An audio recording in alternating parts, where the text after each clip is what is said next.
আমি আজকের দুইটা সেতুর সাথে আপনাদের পরিচয় করিয়ে দেব। সেতু বা ব্রিজ, এটা হলো বাগেরহাট দড়াটানা নদীর উপর এই সেতুটি নির্মাণ করা হয়েছে। বহুত আগে এটা নির্মাণ করা হয়েছে। আগে এখানে ফেরি ছিল, মানুষের যাতায়াত করতে অনেক কষ্ট হতো, অনেক ভোগান্তি পেতে হতো।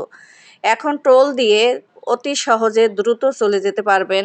আপনারা যারা ঘুরতে আসেন পর্যটন কেন্দ্র যেমন করমজল, সুন্দরবন, এগুলো দেখার জন্য তাদের জন্য অনেক সুবিধা হয়েছে, আর আমাদেরও যাতায়াতের সুবিধা হয়েছে।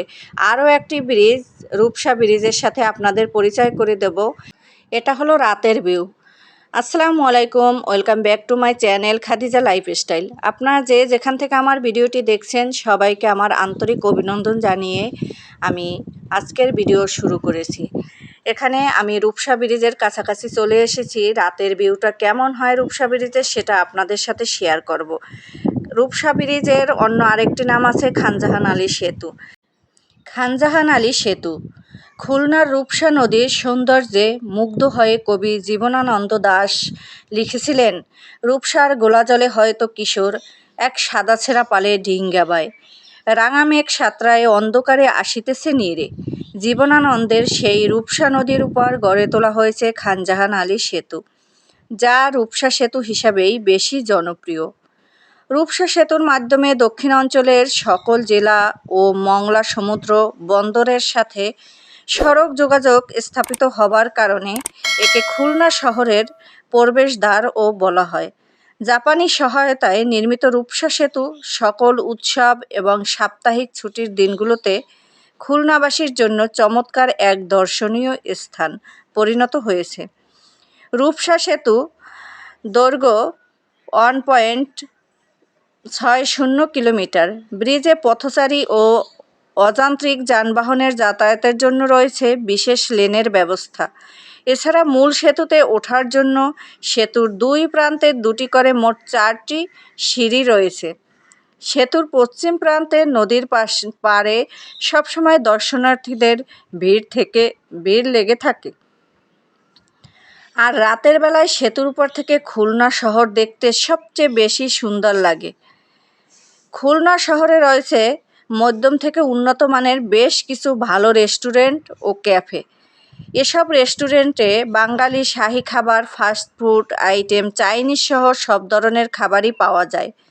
খুলনায় জনপ্রিয় খাবারের মধ্যে চুইঝালের ঘুগনি ও ঝালমুড়ি, চুইঝালের খাসি ও গরুর মাংস, খালিশপুর মেগার মোড়ের বিরিয়ানি, 1 টাকার পুরি, সন্দেশ ও গলদা চিংড়ি অন্যতম। অন্যান্য দর্শনার্থীদের অনেক জায়গা আছে এই পথ থেকে যেতে হয়, যেমন করমজল পর্যটন কেন্দ্র, সুন্দরবন, শহীদ হাদিস পার্ক, জাদুঘর, কটকা সমুদ্র সৈকত উল্লেখযোগ্য জায়গা।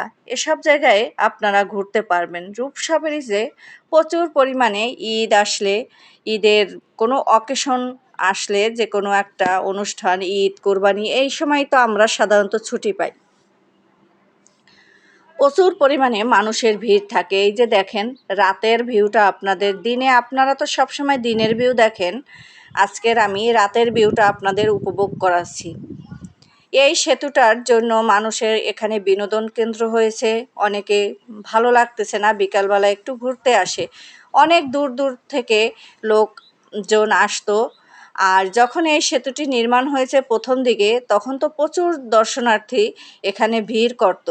এখনও আসে, কিন্তু সেই আগে প্রচুর পরিমাণে আসতো। এখন একটু কমে গেছে, যদিও স্থানীয়রাই বেশি আসে, বাহিরেরটা কম আসে, কারণ দেখা হয়ে গেছে। যেমন পদ্মা ব্রিজটা যখন হয়েছে সবাই দেখতে গেছে, সেই রকম তারপর তো একটু ভিড় কমে যায়। এই যে খুলনা অঞ্চলের রাতের ভিউ। আমার এই ভিডিওটি আপনাদের কাছে কেমন লাগে? আমার ভিডিওটি যদি আপনাদের ভালো লেগে থাকে, তাহলে যারা ফেসবুক থেকে দেখবেন তারা সবাই ফলো দিয়ে রাখবেন, আর যারা ইউটিউব থেকে দেখবেন তারা সবাই সাবস্ক্রাইব করে রাখবেন। ভিডিওতে ভয়েস দিতে গিয়ে যদি কোনো প্রকার ভুল হয়ে থাকে, কোনো কিছু অসুবিধা হয়ে থাকে, সেটা আপনারা ক্ষমা সুন্দর দৃষ্টিতে দেখবেন। একটু আগেই দেখাইলাম অনেক মানুষ, দেখেন এটা তো রাতের ভিউ, অনেক লোকজন এই রূপসা ব্রিজ, আমাদের রূপসা ব্রিজটা উপর থেকে সম্পূর্ণ ভিডিওটা আমি নিলাম আপনাদের দেখানোর জন্য। আসলেই অনেক মনোমুগ্ধকর বিষয়। এই যে রূপসা ব্রিজের নিচে এখানে অনেক দর্শনার্থীর ভিড় থাকে। এই যে, কিন্তু সবচেয়ে দুঃখের বিষয় এইখানের রাস্তাটা নিচ থেকে, যেটা নদীর পাড় থেকে লবণচোরা, বান্দাবাজার, শিপইয়ার্ড, রূপসা এদিকে যাওয়ার সেই রাস্তাটা তেমন ভালো না। সবাই ভালো থাকবেন, সুস্থ থাকবেন। আল্লাহ হাফেজ।